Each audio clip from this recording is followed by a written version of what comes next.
Hello and welcome back to the IPA's Looking Forward, a weekly podcast of debate and discussion about politics and ideas. It's a big show today. We're looking at the so-called sports rorts, also the scandal over CPAC and the targeting of Tony Abbott and Andrew Cooper under foreign interference laws. We'll find out why government agencies seem to jump every time the ALP asks them to, and question whether or not this just means that the bureaucrats have had another victory over democracy. Plus, of course, China's rolling crisis of coronavirus and what that means for the world. Don't forget, Looking Forward is a product of the Institute of Public Affairs. If you'd like to join our 5,500 members, please do go to ipa.org.au and see what you can do to join, donate, or just get around our work. As always, we'll close with our books and culture segment, which is a ripper. We'll be talking about a new book on whether cities can cope with our rising population. I think you know the answer. A doco on the NFL tight end and murderer, Aaron Hernandez, a 2019 movie, Dr. Sleep, and a fascinating new book that Morgan Begg will talk about on the history of America's Federalist Society. It's time now to introduce our panellists. Well, I've already introduced Morgan. Hi, Morgan. Hi, Scott. Also my co-host from RMIT University, Dr. Chris Berg. G'day, Scott. On my right, Dr. Zachary Gorman, representing New South Wales in our internal state of origin. Oh, I'm sure I'll find a way to bring it up. Yeah. Get William Wentworth in there, and this is where you get paid the big bucks. Yeah, that's right. I'm always forget to introduce myself. Actually, I'm Scott Hargraves, editor of the IPA Review, and as I say, co-hosting here with Chris Berg. Chris, take us away with Bridget McKenzie, sports rorts, etc. Absolutely. So, for those who have been living under a rock, Bridget McKenzie, the deputy leader of the National Party, has resigned and quit cabinet after sustained pressure over a finding in mid-January by the Australian National Audit Office that her staff had ignored advice from Sports Australia in the administration of the Community Sports Infrastructure Grant program. Sports Australia apparently had been complaining about political interference over the choices of where these community sports grants will go. Now, there's quite a lot to break down on this. I think it's worth just talking about whether we think anything really happened at all in the first place. So she denied, as we understand it, the minister declined to give all the sports grants that were recommended by Sports Australia, and distributed them to other electorates and in other community organisations. Now, it seems from my reading of the evidence so far that, in fact, the distribution of grants was roughly equal to, or roughly accords with the number of seats held by each individual party. On the other side of that, though, there's some suggestion that on average Liberal seats got something like $40,000 more than Labor seats, although I'm actually finding it a bit hard to parse out the underlying meaning of that. When I first heard about the story, I was more on the outrage side, but as we've gotten more information about precisely what has happened, I think it's harder to justify the claim that this is outside the normal practice of government. I might ask you, Morgan, what your take is on the sports rorts affair. To start. I agree with you. I think there is nothing. It's not a scandal. This is not an instance of rorting. I think the definition of the word rort has completely just been lost now. This is a government itself is a rort. Well, that's right. That's right. So, which is to say that this is a grants program which was established by the government, and the senator, in her role as the sports minister, distributed those grants in a completely, I think, ordinary and unexceptional fashion. But so my sort of take on this is whether it is clear that these grants were made for political reasons. Isn't the risk of that a really strong argument against community sports grants in the first place, Zach? Well, it's obviously a complete betrayal of federalism that we've got the federal government involved in this most minutiae of local decision making. But it also goes The back... local cricket club needs change rooms. And Yeah, where else to get it from the Commonwealth of Australia? No, it should be... And again, This is what the founders were thinking I was of. saying I was going to bring up New South Wales. The New South Wales Didn't take long. system of poker machines and the proud tradition of leagues clubs where basically the more money you give back to the community, the more poker machines you're allowed. I think that's a pretty good system where you turn a societal evil into a societal positive. But it is a very sort of old impulse in Australia, this idea that we hand something over to bureaucrats to try to depoliticize it. And it started with this exact same idea that we're trying to crack down on pork barrelling, because it started with the railway commissioners in the 19th century, where it became such a highly politically charged issue where the new railway line was going to be built, that you just passed it off to the bureaucrats and they would make the decision, and suddenly politics would be free from sin and everything would be wonderful. And it obviously hasn't worked out, but we keep trying it. Yeah, and there is sometimes the politicians do vote to put things outside their own purview, and it's not for the greater good. It's to protect themselves politically from these things. But this is not one of those occasions, and this I can't stand reading that like it's some kind of slam dunk that they ignored the advice of the department. I mean, I would hope that ministers ignore the advice of the department all the time, because they have, of course, first rule of political economy, departments have their own interests. Yep. Self-aggrandisement, plus they're prey to all kinds of foibles. I mean, they construct, as they need to, all kinds of criteria for things. And our colleague Daniel Wild had a terrific column, which you can find on the IPA, or indeed where it first appeared on the Sky News website, making the point that they didn't want the department thought that a grant should go like $500,000 or something to a roller derby organisation in Queensland as opposed to a football club. And you can look at the relative numbers of people involved in this, and you just think, what planet are they coming from? I think though so looking at, and I've read into the Australian National Audit Office report, and it seems to me that this is actually a very poorly designed program in the first place. So it's quite a recent program. I think it started in 2018, and this may have been the first round of grants given out. And there's some confusion within the department and between the Department of Health, Sports Australia and the Minister's Office about who actually gets to decide what these grants are. Now, at the first moment you might think that's just bureaucratic mistakes or poor legislative design, but it goes to the heart of this question, which Morgan and yourself have raised.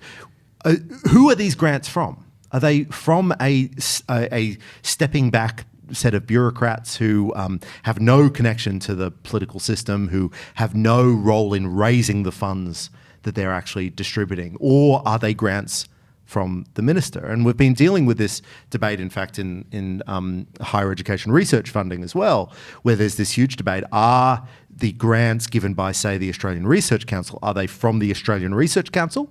Or are they from the Education Minister? And if they're from the first, then that means that they have to be neutrally handed out on no particular grounds apart from the quality of research. And if it's the second, well, then they should be handed out based on how the Australian population will respond. Now, the problem is that the governments historically have not wanted to distinguish between those two. They want to hand it over to the bureaucrats when it's easier, and they just want to arbitrarily make small changes. Stick with the step back, but only interfere when they feel courage or something like that. I just think this is a terrible way that we hand out money to community groups, to research, all these sorts of things. Yeah, I think that's right. And I'll just circle back to Zach's point that it is true that the federal government shouldn't be doing this sort of thing, and it's very poorly designed. But this ultimately, I think it comes down to being a hit job, a confected scandal, a politically motivated hit job on a senator based on her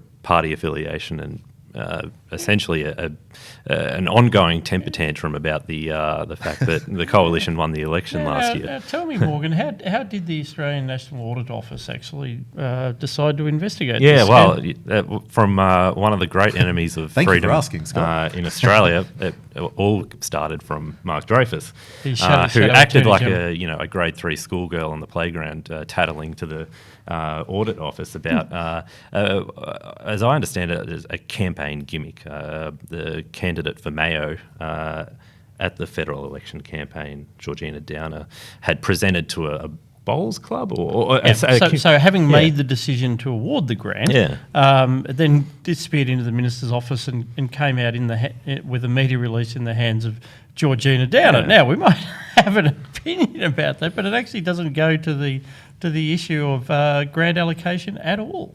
It's about how it was announced. Yeah, exactly. No, it doesn't. But I have some grudging admiration for Mark Dreyfus, who clearly knows how to use the system for political purposes. Is there a public servant that he hasn't written a letter to telling them how to do their bloody job? I think it's incredibly clever, and if the coalition doesn't do this from opposition, they are cowardly.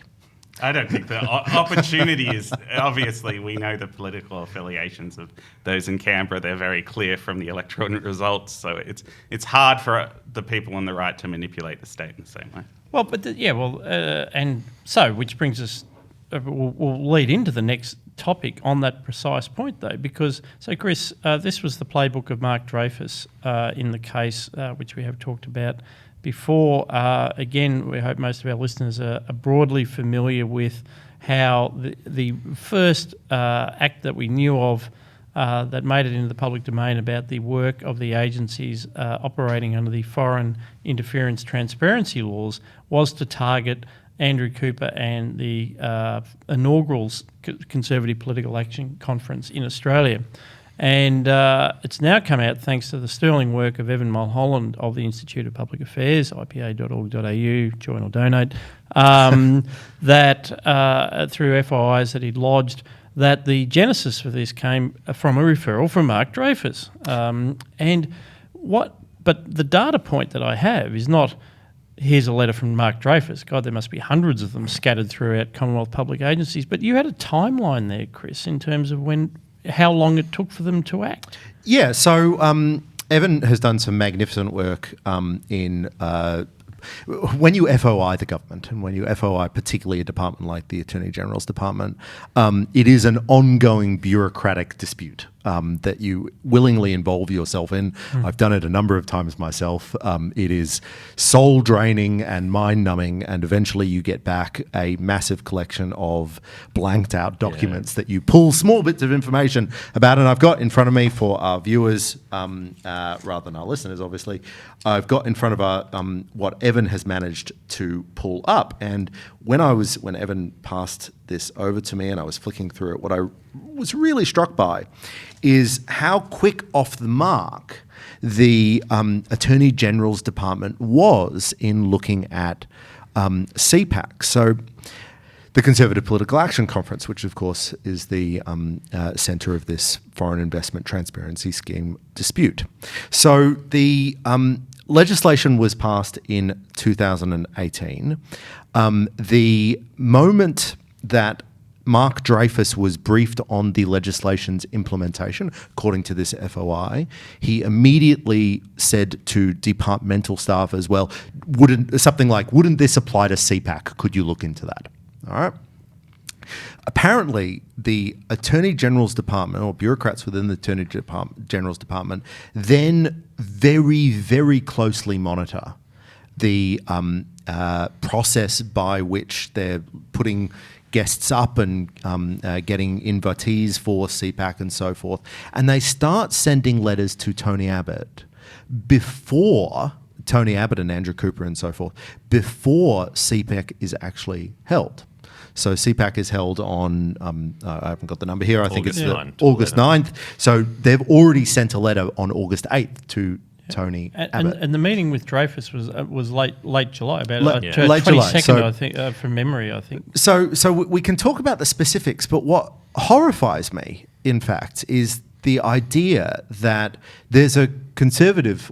There's a political conference, all right? It's a political talk shop. It's we've all been to workshops and conferences, and I nearly went to CPAC this year. Last year I couldn't make it, but we go to the Friedman conference every year, and these are just chat shops for people to discuss and talk strategy and all that sort of thing. The idea that we've got the Attorney General's Department refreshing the webpage of who's going to appear at one of our talk shops is, I think, kind of horrifying on the face of it. The idea that they're paying such close attention, a group of very, very empowered bureaucrats, because it's the Attorney General's Department, they're the ones with the guns, are paying all this attention to our political debate, I think is horrifying, and it's not an unintended consequence of the legislation. It's the intended consequence of the legislation. It's what it was designed for. And we've spoken about this a lot, Scott, and I can't help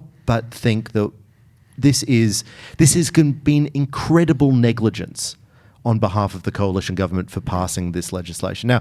Now, Morgan, you were really one of the first people to actually pick this up. Why don't you sort of tell us about anyway, your perspective. Yeah. Since I've shared my very strong feelings. I know that's fair enough.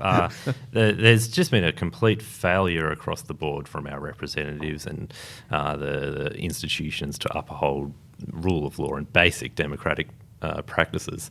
It was a failure of the Parliament to introduce these laws in the first place in December 2017. It was a failure, again, of the Parliament not to respond to the research of the IPA, which identified this law as being responsible for explicitly removing the requirement to act in accordance with the principles of natural justice, remove the right to silence, and remove the privilege against self-incrimination in these requests for information which had no judicial oversight or accountability, or no warrant required. It just seems to be completely conferring an arbitrary power on the bureaucrats in the department to exercise these powers. And for the Parliament not to respond to that by at least amending the law, another failure. It was a failure of Mark Dreyfus to seek to weaponise this law or to use it as it was apparently envisaged. Specifically designed. To use this against his political opponents, and it was a failure of the department to respond to Dreyfus and apparently heed his directions, and to, as you say, obsess over the conference, refresh this with the website daily, send out, this acted within 10 days of the meeting with Dreyfus. To begin sending letters this is the same government enforcement. that takes them 8 months to pay small business invoices that it'll 10 years to approve a Adani, but by God, if you've got to investigate bunch of conservatives, you can get that done within a week. Absolutely. Yeah. Well, I think also the thing is that the law tries to paint the world, this foreign interference, as some sort of impartial field where anyone getting involved in Australian politics is inherently sinister, when we know what the law was actually sort of targeting without wanting to say that it was targeting was the influence of China and various other people that have strategic interests in manipulating Australian politics. We are part of the Anglosphere. We have interactions naturally with America and the UK and New Zealand and these sorts of things that are just have always been a part of our culture and are just part of the dialogue that keeps Western civilization ticking forward. If you cut those off, as it's a bit like the Section 44 that apparently someone who's born in the UK is now an agent of a foreign power and all this other ridiculous stuff. We need to be able to differentiate between who are our friends and who are our enemies. Yeah, it's all roads lead back to postmodernism, and so it's this moral relativism. Yeah. That's a very good point, Zach. I hadn't thought about it that way. And but you can't. No. So I take your point, Zach. But you can't write legislation that says Chinese. You can't write a anti-China law. And so you've got to. So what they're doing is they're searching for general principles that might both apply to today and to the future, but they're trying to apply them on the basis of the idea that there's some nebulous problem having relationships with people in other countries. And there's no way that we can prevent people having, quote, influence in our liberal society. That's what the society is in fact designed to facilitate. And regardless of whether it's China or the United States, we have to argue and fight that in the same liberal society, using the same liberal tenets that allows those ideas in. Sorry, that was addressed to Zach, but I am going to jump in. Okay. Because, and please follow me with your own point. But no. This is what you're missing, Chris, and this was the point I was going to build on. That might be right as a general principle, but I actually think because of what Zach was talking about, because of this desire not to appear to be targeting China or singling out China, I think there's a reverse bias operating in the bureaucracy, in the Attorney General's department. I think there is such a fear of being seen to be obsessed with China, such a fear of being accused, as the Chinese government is wont to do, of racism. Whenever you do something like suggest that Chinese nationals can't travel to Australia for a certain period, or whatever the issue du jour is, I actually think they are willfully ignoring the most likely source of foreign interference and instead pissing about on the CPAC website. I think there's a terrible reverse bias. I think it's symptomatic of something wider going on in Canberra at the moment. So Andrew Hastie, James Patterson, the people who prepared the ground for this legislation by saying we must do something about China interference. I'm sorry, guys. The bad news is you thought the solution was registration of foreign agents. It has not actually addressed the issue of China's influence over Australian policy making at all. It's actually just facilitating some kind of process of looking everywhere but at the obvious thing. Yeah. And I think the other problem is that when you're talking about foreign interference, inherently you're conjuring up these ideas of sort of sinister, that maybe it's the Confucius Institutes, that their deliberate aim is not exactly explicit, but nothing could be more explicit than CPAC. Nothing is more transparent as to what it's trying to achieve. It's called Political Action Conference. Yeah, so there needs to be at least that level of nuance in the legislation, at the very least. Even if it has to treat all parties equally, there needs to be some nuance in it. No, but then aren't we granting precisely what we don't want to grant to bureaucrats, which is the discretion to make those sorts of choices? I think the discretion's there now. Yeah. So what should Parliament do now, Morgan? What should we do with this legislation now?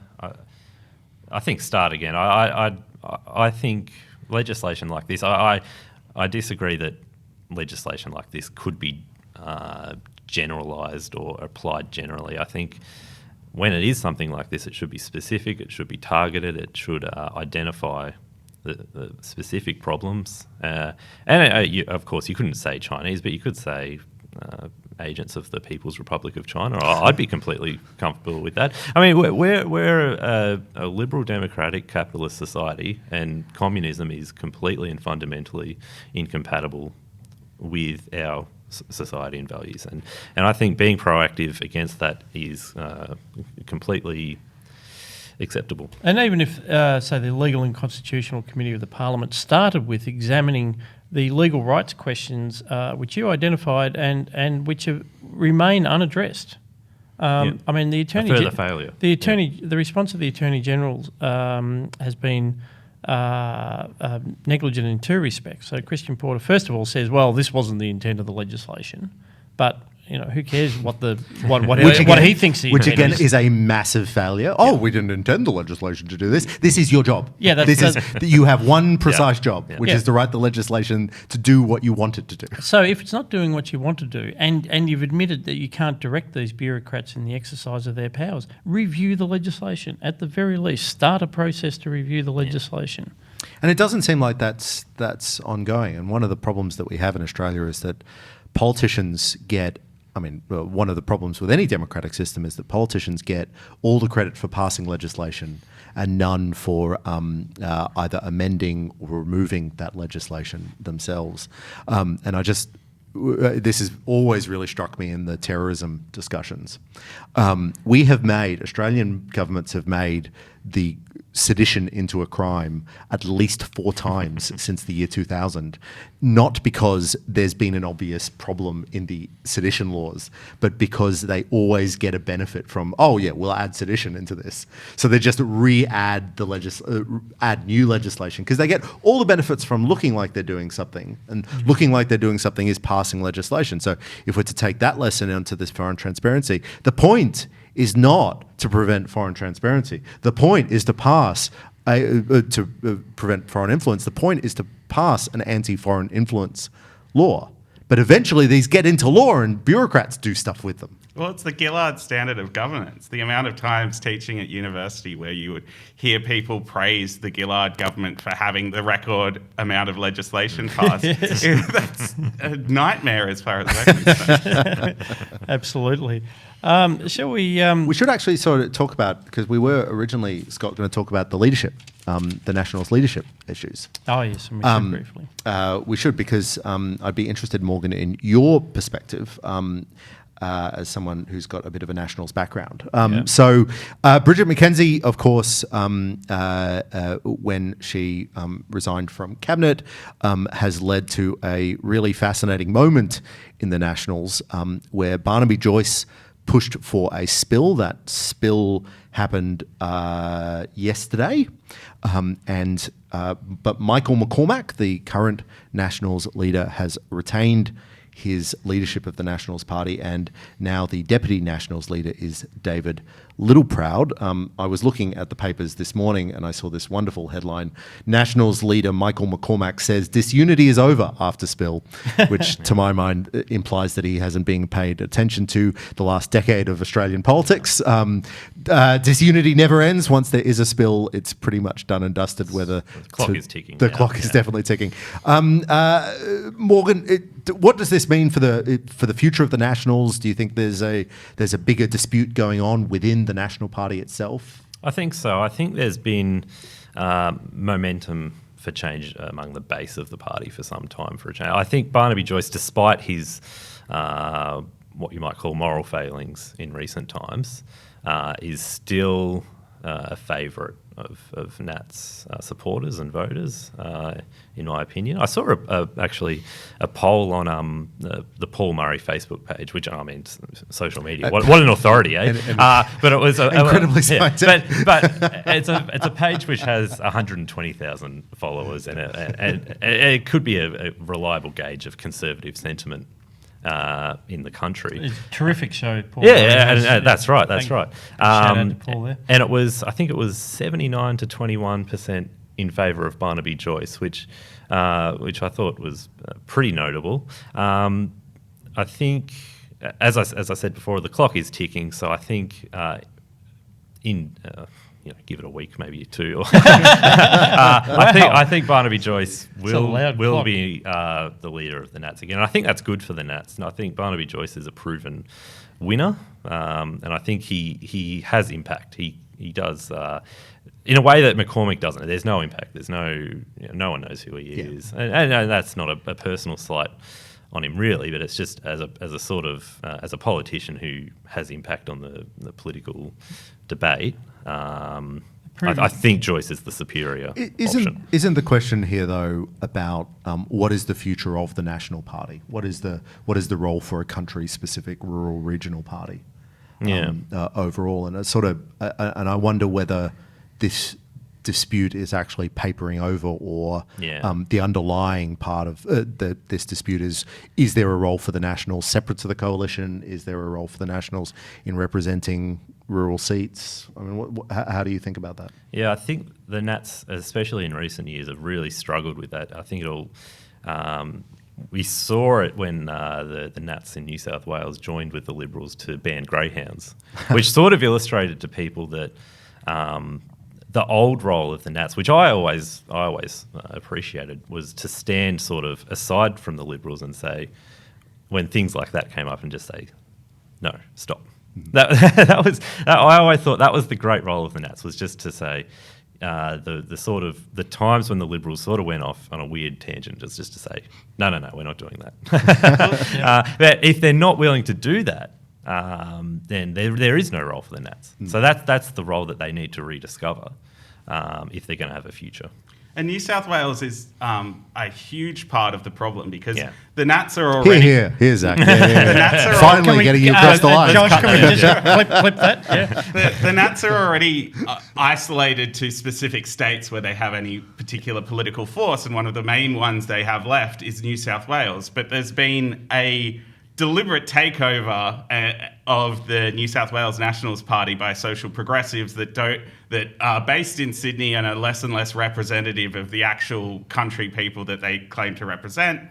And not only have they been directly sponsoring legislation that has zero approval in the electorates they're meant to represent as far as euthanasia and abortion and these sorts of things, but they're doing it after the last state election where they lost a couple of seats to the Shooters and Fishers, who have very shrewdly rebranded themselves the Shooters, Fishers and Farmers to try to capture that protest vote. Yeah, well, and of course one of the winners out of this was David Littleproud, and this is maybe it's not for me to judge, but I do note that his effigy was thrown into the Murray and floated down towards the Murray mouth on the basis that he was being identified with defending the Murray-Darling Basin plan. So I actually don't agree that the Shooters, Farmers and Fishers Party is about social issues. It's actually about real rural issues. It's about the impact of the drought and how that relates to water policy, which we've covered in the IPA review last year. I think there's real issues there, and instead of, say, a ticket of Joyce and Canavan, who was the architect of the Queensland strategy, I mean, there's a reason why 24 out of 30 seats in Queensland came back to and Scott Morrison was able to say, how good is Queensland? Now Canavan's out as well, and instead you have McCormick, who nobody knows, and Littleproud, who's carrying the baggage of issues like water allocations under the Murray-Darling Basin system. I think it's potentially disastrous for the Nats. Yeah. That's right. Does anybody have any takes on the Greens leadership spill as well? No. So Richard Di Natale has resigned and put in, and Adam Bant has won the Greens leadership ballot of whatever 6 of them there are, or something like that. Scott and I were talking about this before the show, and we're trying to think, well, we can't really tell the difference between either of them anyway. Is there a take in the room? I think the one that everyone's been pointing out, I know Amanda Stoker pointed it out, is that the most progressive party in Australia replaced a middle-aged white cis male with another middle-aged white cis male. But maybe there is some sort of strategic shift in no longer having a senator as the leader of the party to look to the House of Representatives. Maybe that's indicating sort of further ambitions. I mean, it's bold. He could be the Prime Minister. If that's the strategy, that's the strategy. Well, it does fit my ongoing thesis that we must stop referring to Greens, One Nation and so on as minor parties. You know, the Greens have hovered somewhere between 10 and 13% of the vote for about 4 decades now. That's not minor. It's not minor in any, and they have enormous power. It's not minor in any sense of the word. But no, I'm not saying those two guys look the same. But have you ever seen them in the same room at the same time? It is time to talk about coronavirus, and because it is still unfolding. It is. We did talk about it a lot last week, so we can briefly review it. But it's uncovering more and more of the fault lines around what's happening inside China. There's a terrific story which I got onto via Paul Kelly via the Washington Post about the doctor in Wuhan who actually said to one of his colleagues on social media, we've just done the analysis of this virus that someone's come in with. Looks very much like SARS, and because coronavirus does look very much like SARS, and so that's what it looked like in the first instance. And about a dozen or so medicos were chatting about, oh my God, is this SARS coming back or whatever? So they were hauled in. Yeah. and essentially admonished, and if not prosecuted.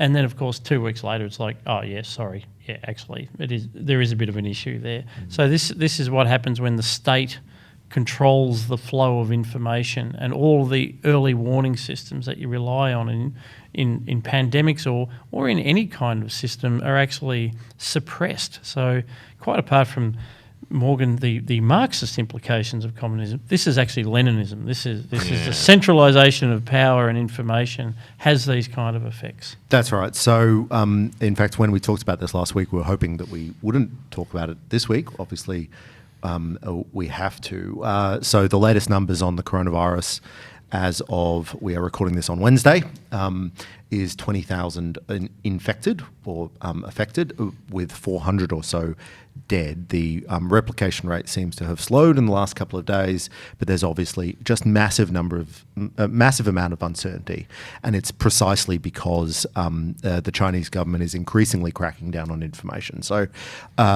from a lot of people's observation, the initial in December, when the Chinese government was preventing doctors and medicos from talking about this, there was quite strong information control. But probably this January has been the most open the Chinese media has been for at least a decade, because of this general panic, these general concerns. There's some really interesting stuff being written about that at the moment, but there seems to be a new crackdown on information as well. There is some good news, something that came out yesterday, in fact, the claim that the disease could be transmitted even from people who didn't display any symptoms seems to be wrong. So that materially changes, I think, the strategies that people are using to quarantine different countries and different cities out, and suggests that you'll be showing symptoms and that we can see if you're showing symptoms. Which brings me to the actual topic of discussion. Of course, on the weekend, Scott Morrison announced really significant travel restrictions between China and Australia. As in fact, immediately as of the 1st of February 2020, any travellers arriving or transiting through mainland China, regardless of their nationality, will be denied entry into Australia, with the exception of Australian citizens, permanent residents, immediate family members of Australian citizens, permanent residents, and they will, of course, be also subject to enhanced screening. This has some really significant economic implications and economic repercussions. Of course, I work at a university, and the Australian higher education sector is very dependent on Chinese students. Nearly 2/3 of Australian university Chinese students are currently abroad, apparently, which is around 100,000 Chinese students, many of them paying full fees. I think all of them paying full fees. Monash University has already delayed delayed the start of its semester. We're not sure what the other universities will do, but this is a really significant hit to Australian export markets. Education is the 4th largest export market that we have, and I'm not really doubting the genuineness of the Australian government's concern on this, and I think it's really important, and it's partly very important because there's so much uncertainty about what's happening in China. But this is a really major economic decision that they've made. Zach, how do you think about this? What's your take? Well, it's so hard to get any sort of accurate information about what's actually going on in Wuhan province and what's actually going on in China, because that's the whole idea of the communist state, is that information is scarce, information is limited, and we're relying on the official information being sent out as far as death tolls, as far as infection rates. And there's a very big political incentive to minimise the risk of that, particularly until it reaches a tipping point where the Chinese government thinks it can no longer control it. But if they think there's any possibility that they can contain it, then it's going to be them sort of minimising the risk. So getting accurate information is one of the most difficult parts of this. And I found it really interesting. I saw a Xi Jinping announcement that was reported on today or yesterday, where he sort of identified that bureaucratization had been part of the problem and issued a warning that said that anyone who was dealing with the virus who was taking overly bureaucratized steps, ticking every box and these sorts of things, would be punished for it. So I don't know how the logistics You would of not want to be punishing a Chinese bureaucrat right now. So. Yeah, that's called a no-win. No, but this is, and just think about it. And so just before we go on, your point about the students, I was reading this morning, is so right, that even if, say, a fortnight from today, the Australian government says, oh, guess what, we've found a cure, we can wave a magic wand, there's nothing to worry about, they can all come, you literally could not fly that number of students into Australia in time for the start of the university year. Like we're already talking massive dislocation, regardless of what happens over the next month. Yeah. I don't know. I don't want to. I feel like it's overstating the problem. I think Australian universities are overly dependent on international students, a high proportion of which may come from China. I think if there's a side effect of this, which is that universities are weaned off that dependence, frankly, I think that could be good. But I can't see how you could make that claim with any other export industry. So as I said, Australia's fourth largest export is education. That's, the first is coal, the second is iron ore and concentrates, the third is natural gas, the fourth is education, and almost predominantly university education. Could you bring yourself to say the same thing, though, about, oh, well, it's good that we've weaned ourselves off the Chinese market for iron ore? No, and you wouldn't make that. I wouldn't make that claim about the others, because I think it's, even though it's classed as an export, I think it is in a sort of category of its own. It's a unique kind of export, which I think given the amount of government involvement and swampiness within the university sector, I think it's okay to treat it as a unique item. Look, I mean, it's obviously unique insofar as that we don't literally send physical goods to a different country. I understand that. But trading iron ore doesn't change the nature of your domestic institutions. But it doesn't change the nature of our domestic institutions if we're stable liberal Democrats as well. I mean, and the foreign transparency issue is a strong issue that we need to deal with. But fundamentally, we are talking about, and we should not be blasé about, really cutting the legs off one of the sources of our prosperity. And one of the sources of our prosperity, this is our biggest service industry.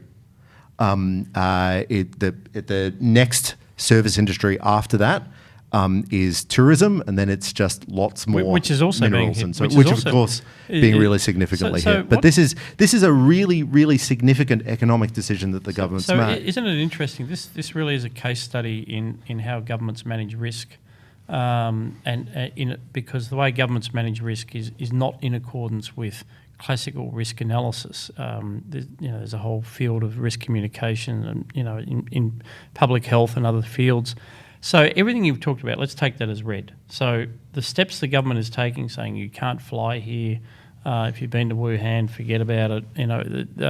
You can come in via Christmas Island. So massive dislocation. The government didn't blink. It didn't. There's no cost-benefit analysis here, because even risk analysis is in the language of 1 in 100, 1 in 1,000, 1 in 100,000. And of course, in the global scheme of things, when last week I said that there was sort of an overreaction, I meant in the sense of the epidemiology of it. There's still nothing to suggest that the scale of, no one wants to get the flu and die, blast it. It's horrible, but it's no greater than SARS, which we managed. It's no greater than other things. But when governments are faced with these risks, even if it's 1 in a million, all of the incentives are just to say no. Yeah. Because they would be held accountable for that one case. So notwithstanding the effect on tourism and the university, they've just done it. And look, and I don't want to second guess that decision that they've made, and the Australian government is it's a relatively efficient government by global standards, which is not to say that it's efficient government, but it's a relatively public-minded government. So they will be, and Scott Morrison, when making this decision, will have taken the best advice that the Australian government could pull up, and I very much doubt there are cynical ulterior motives or anything like that. I think I probably would have made the same decision. It would have been more. It would have been more cynical to say, "Boy, this is really going to hurt our tourism industry." But I don't think that we should downplay how significant an economic decision this is. It is really cutting off at the legs, potentially, our fourth biggest export. I would just bring up the sort of, if we're going to talk about it in sort of purely economic terms, the comparative. We could do virology terms as well. The comparative advantage thing about that so much of China itself is shutting down. So many other countries. I know the US has introduced even stricter travel bans, as far as I'm aware. So it's not like there's some alternate universities that all these students are suddenly going to change over. No, that's to. absolutely right. Oh, and I think what Australia has to do is preserve the fact that they're still welcome. I mean, the issues with the CCCP, it's not with the students, and the universities are rightly taking whatever measures they can to communicate with the students and try and do workarounds. And this is why it's a crisis of totalitarianism. The fact that there is a dominant totalitarian or authoritarian country that suppresses information, that lets these things get out of control in the first place, and then suppresses information that prevents us from having a good read of what's going on in that country, that we are simultaneously very economically tied to. This is a crisis of the fact that we have a very, very large, economically wealthy, totalitarian country in the global economy. I'm not wrapped in some of the solutions that people have presented to that, but we have to look it square in the face that this is a problem that they have created. All countries can invent new flus and new diseases, but it is the totalitarian nature of the Chinese state that has put us in this situation. Indeed. We have come to that segment of the show where we talk about our books and culture picks, what we've been reading, watching or listening to. We have a bit of a selection today, 2 books and 2 movies, one documentary, one which is, Chris, is the sequel to a Stephen King book. It is the sequel to a Stephen King book and a Stanley Kubrick movie. And we separate The Shining, Stephen King and Stanley Kubrick versions because they are actually quite different in lots of different ways. So Doctor Sleep is the adaptation Doctor Sleep is this sequel. It follows a book called Doctor Sleep and, of course, follows the movie The Shining. It's directed by Mike Flanagan, who directed the Netflix series The Haunting of Hill House. It stars Ewan McGregor as an older version of Danny Torrance, who's the young boy in the original book and film of The Shining, and he's facing up against a cult of psychic vampires calling themselves the True Knot. And if you hear that sentence and you sort of shoulders shrug with disappointment, I sort of feel the same way. This is it's an enjoyable movie. It's a modern horror movie. Thank God it wasn't just a remake of The Shining. Which, of course, is the way most studios would look at these things. It builds this incredibly complex mythology. And so I watched The Shining quite recently, and in fact read the book quite recently, and you realise that so much of it is unexplained. Well, this being the era of sequels, everything needs to be deeply over-explained. So we need to know so much about the concept of Shining. We need to know how it functions. We need to know how it can be extracted from people, what it looks like. It looks like a vapor. I don't know whether you knew this. The shine is a vapor that comes out of people. So it's an enjoyable movie, but it's just depressing to see what is such a beautiful cultural work of fiction in The Shining, both the movie and the book, be just wildly over-explained and overdone. It's precisely like, and I'll talk to you, Morgan, about this. It's like the midi-chlorians in Star Wars prequels. Yeah. We didn't need to know. Yeah. Sometimes it's nicer if things are just hard to understand. Suggested. Yeah, it's a terrible instinct of modern storytelling. I'll refer to Star Wars again. So, when I used to love Star Wars, and I used to appreciate a lot of that sort of exploring the backstory and because I was like a hardcore reader. But that's not for mainstream audiences. That's not you don't build movies out of out of that sort of thing. It's not fun. It's not funny. It's not enjoyable. Why do it? Yeah, we don't want to know that the Force. Oh, it's viral. You can catch it. Like coronavirus. Exactly. Close the borders. Look, it's not a terrible movie, and it's mainly about alcoholism and PTSD after a traumatic experience, which of course would have been the Danny Torrance experience in The Shining and the Overlook Hotel. So it's not a terrible movie, and I don't mean Was to. this based on a novel? So it's based on Stephen King's sequel to The Shining. Right. So and they diverge in complicated ways because when Stanley Kubrick made The Shining movie, he chose to make some plot decisions that made it hard to knit them all together. But it's a good effort. It's an enjoyable movie, but it just has that error that we don't need to know. Yeah. We don't need to know. Thank you, Chris. What we might do is alternate movies and books. This is a book I was going to talk about last week. I have been reading Breaking Point, The Future of Australian Cities by Peter Seymour. Peter Seymour is pretty well known in Victoria, maybe not so much nationally. He was a very senior figure in the planning department, established Federation Square. He is a high-quality public servant. And He established Federation Square. Oh yeah, well he was running over time and over budget, and he was sent in to run to make sure it got done. Okay. Which he did at vast expense. Would have rathered it wasn't done, but that's cool. Well, I was about to say everything. Choices. I mean, everything I've described on his CV, which is he's a powerful, influential, experienced, and well-respected public servant, and how you receive that information depends entirely on your view of what public servants are here to do. Would a Federation Square be better as an abandoned construction site? Well, actually, you can blame Kennett for that. So, in any event, but Peter is a planner, so he's written a book about the future of the Australian cities, which of course are growing at an enormous rate because of population growth, and so good on him for asking the questions about how on earth we're going to manage this.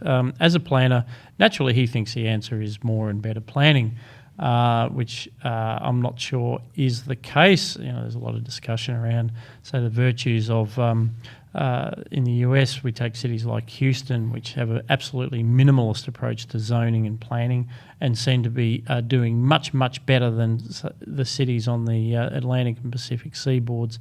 So God forbid that we should become over-planned and have live out planners' dreams. But I'm actually going to cherry pick out of this book. It is an interesting book, but one of the many interesting points Peter makes along the way is about the bias towards the inner city that we do see. And one of the things, and I think this would be similar in most of our cities, because of the influential nature of the inner city elites. They've taken over the National Party, they're leading the Green Party now, my local member. Public transport is where all this plays out. So a Zone 1 trip in the Melbourne rail system is 36% of the cost of a similar trip on the London Underground. What happens is not only is all the infrastructure, we overbuild in the inner city and underprovide in the outer suburbs. Morgan, you now have a vested interest in addressing this question.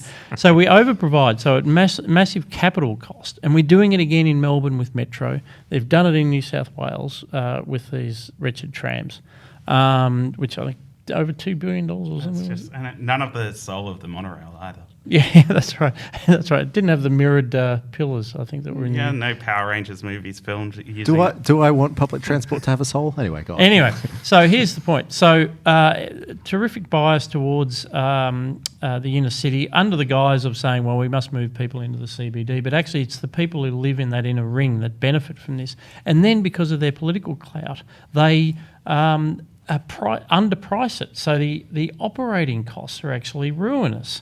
There is a terrific argument which Peter makes on equity grounds, and this is one aspect of the book I am very interested in, which is that rather than seeking to extend the free tram zone in Melbourne, as the Mayor of Melbourne, Sally Capp, is arguing for, we should be abolishing it. We should actually be making people pay much, much more.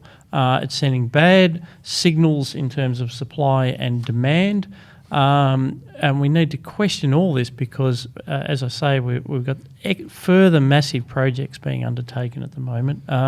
There's a figure in here, I think it was something like there'll be 36,000 extra movements into the CBD as a result of the metro tunnel, and this is being talked up in terms of jobs. You know, that's $300,000 per job. You know, it's a $12 billion project if they can ever get it going again after the disputes they're having with contractors. Yeah. So there's massive risks in all these projects. It's building up state debt that future generations are going to be paying for. So I don't know whether Peter's got all the solutions, but Australia has to figure out what it's going to do about this population growth. I mean, I think his tagline is, you know, we need to build 10 Canberras between now and 2050. But it's the planners that prevent us from building 10 Canberras. And so a huge problem is the inability that we have to build out in the periphery of our cities.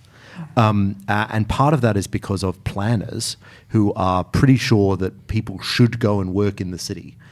And they don't want us to build more train lines. They don't want us to build more freeways, all that sort of thing. But in fact, the people out in the suburbs, of course, tend to work in the suburbs by and large. And sorry, apart from Morgan, obviously, and myself, I'm out in the suburbs.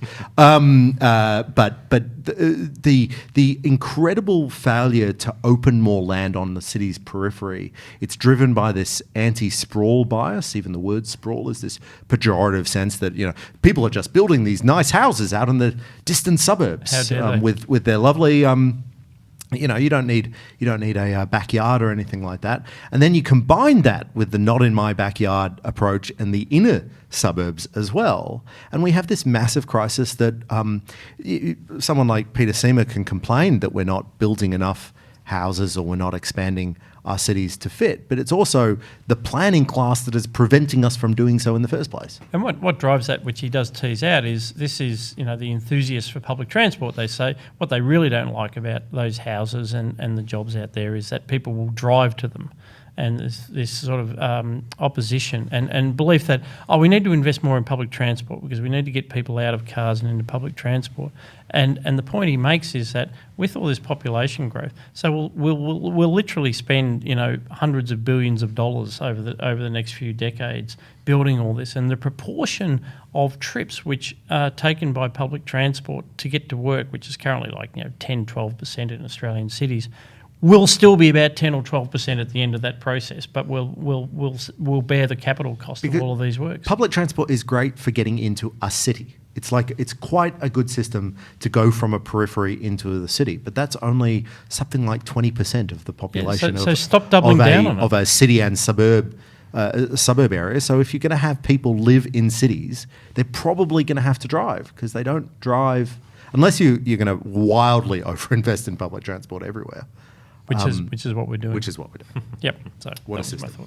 So alternating. Okay. Movie. So Monday Australia time was the Super Bowl, and Netflix have opportunistically released this documentary on an NFL player who is known to have killed one person and it's suspected to have killed two other people. The title of the documentary is Killer Inside the Mind of Aaron Hernandez, which is dangerously close to the worst pun I've ever heard, because by the end of the documentary you see a cross-section of his brain. Oh. But so the reason... Sorry, is this a neuropsych thing? Is this... Yeah. So it builds up to that. So the reason these murders are fascinating is not just that because they're committed by a celebrity, but they're committed by a celebrity at the height of their powers. So Aaron Hernandez had played in a Super Bowl in 2013, the same year as the third murder, that the one that actually got him arrested. He was playing for the best team in the NFL, in the New England Patriots. And the documentary really focuses on trying to find a motive or an explanation for why this happened, because it's very difficult to actually understand why this happened. Literally, the main reason he got acquitted of the other two murders was because there wasn't a clear motive, and that was what the defense picked on in court. So the documentary goes through a few ideas of maybe it was his abusive childhood, maybe it's drug abuse, maybe it's the fact that he was a closeted homosexual in a sport that didn't allow that. But by the end, it reaches this point of looking at CTE, so the concussion injuries that he sustained over the life of his sporting career, and the fact that it's literally when they, because he later committed suicide, so they were able to do an autopsy, the part of his brain that is responsible for decision making is literally pretty much hollow. It's Hollow really, due to injury or just... Yeah, due to this concussion effect, it seems to... The concussion effect, because the decision-making part of the brain is the center part of the brain, and it seems to take the most of the impact, however which way. So then it ultimately becomes, for me, it becomes a sort of interesting piece about this libertarian or conservative idea about personal responsibility, because it's, first of all, how much personal responsibility does a brain-damaged murderer have? But then the documentary is also trying to paint the NFL as sort of the bad guy, but is it the personal responsibility of the players who play in the NFL? And it's this entire can of worms that has sort of long-term cultural significance, because there's all sorts of talk about class action lawsuits against the NFL that might bring it down. It really affects the rugby codes in Australia, I presume the AFL codes.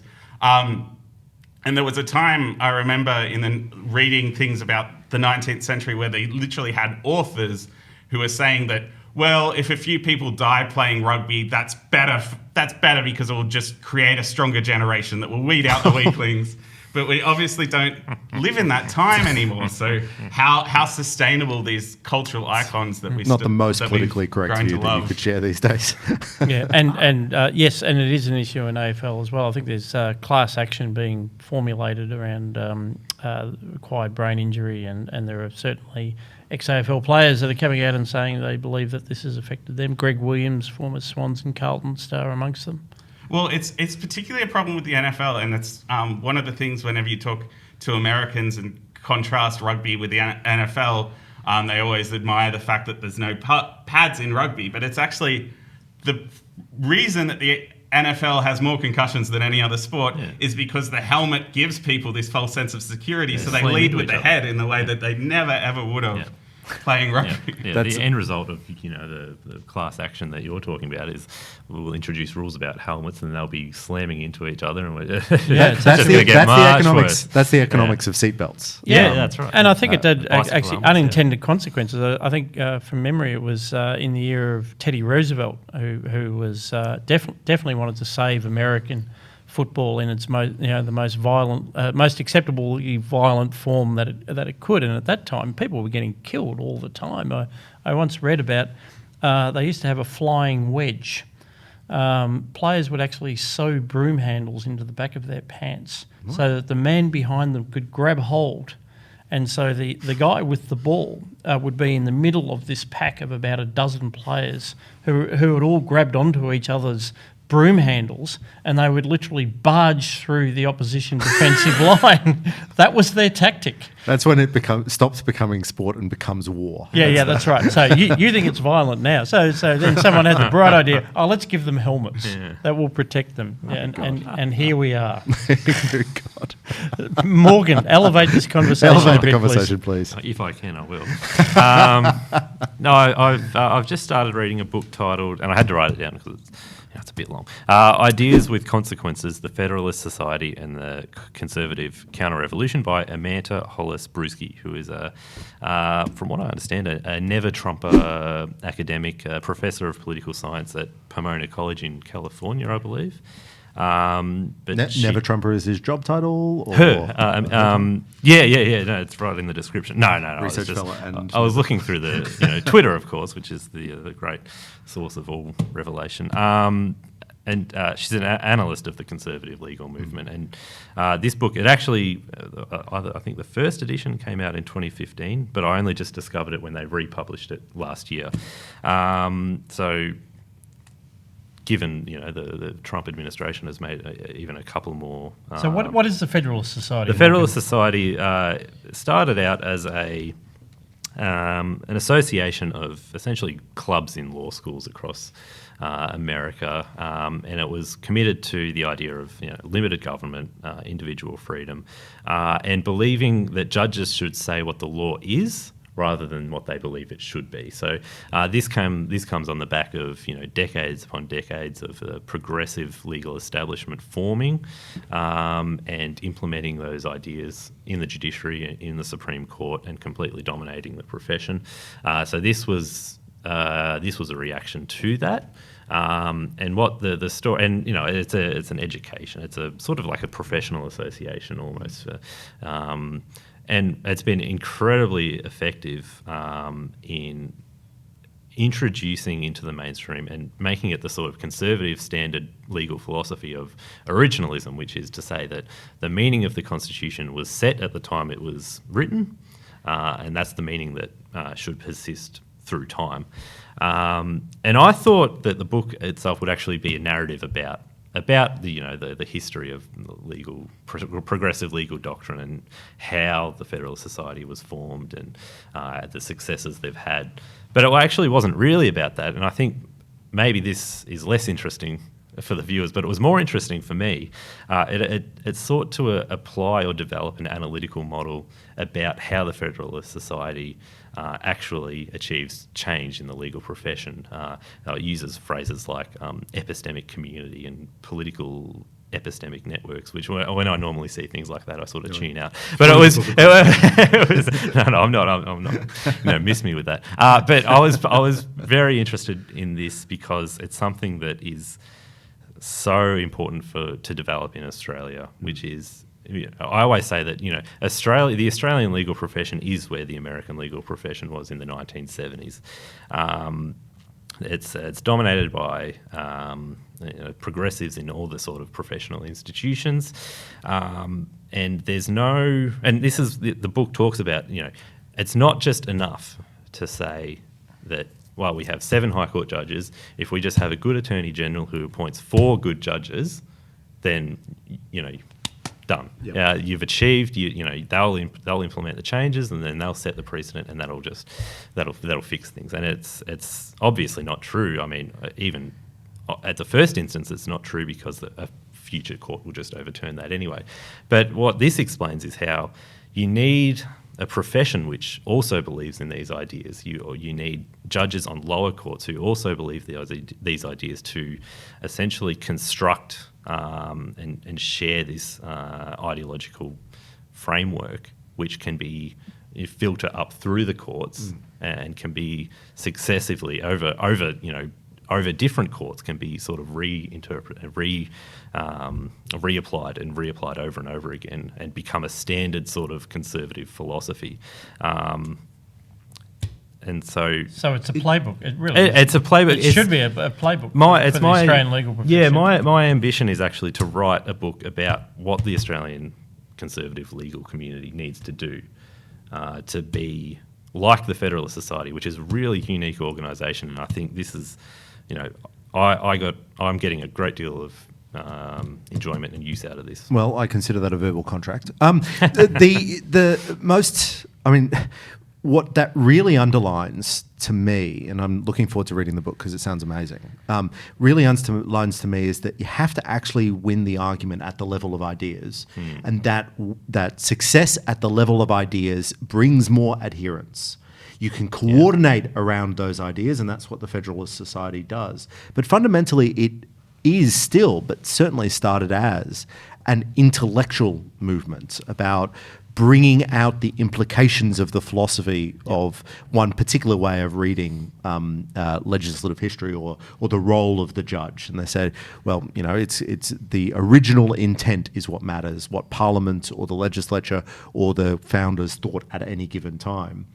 That's an argument. Yeah. And you have to win it. And then over time, and now everybody's very excited that Donald Trump is putting a lot of Federalist Society approved people on in various courts and, of course, on the Supreme Court. But that's only possible because there are highly qualified people who share those views, who have been taught those views by colleagues who've been involved in the Federalist Society, who were taught them by colleagues who were involved in the Federalist Society generations previous. That is how political change happens, and it starts with ideas. Yep, exactly right. No, it looks like a terrific book, and we'll put links up to that in our show notes. And as Berg said, I think we'll all go and get some copies of that.